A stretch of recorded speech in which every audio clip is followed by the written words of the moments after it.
உலகின் முதல் சிவாலயம் என்றே போற்றப்படுவது ராமநாதபுரம் மாவட்டம் உத்தரகோச மங்கை என்கிற திருத்தலத்தில் அமைந்துள்ள மங்களேஸ்வரி உடனாய மங்களநாதர் திருக்கோயிலாகும். இந்த ஆலயத்தில் அமைந்துள்ள மரகத நடராஜர் உலக பிரசித்தி பெற்ற ஒன்றாக போற்றப்படுகிறது. காலத்தால் மிக தொன்மையான ஆலயமாக உத்தரகோசமங்கை மங்களநாதர் ஆலயம் போற்றப்படுகிறது.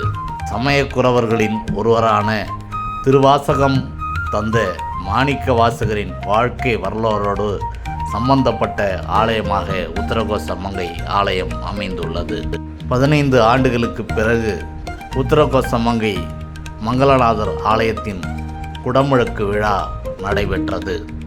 ராமநாதபுரம் சமஸ்தானத்திற்கு பாத்தியப்பட்ட ஆலயமாக உள்ள இந்த மங்களநாதர் ஆலயம் பொதுமக்களின் நன்கொடை, அரசின் உதவி மற்றும் சமஸ்தானத்தின் பொருளுதவியோடு இந்த மங்களநாதர் ஆலய கும்பாபிஷேகம் நடைபெற்றது.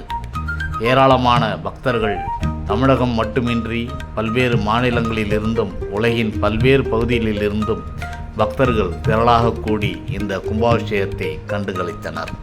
7 ஆண்டுகளாக நடைபெற்று வந்த திருப்பணிகள் முடிவுற்று இன்று அந்த கும்பா அபிஷேகம் நடைபெற்றது. ஓம் நமச்சிவாய. தென்னாட்டுடைய சிவனே போற்றி, தென்னாட்டவர்க்கும் இறைவா போற்றி போற்றி.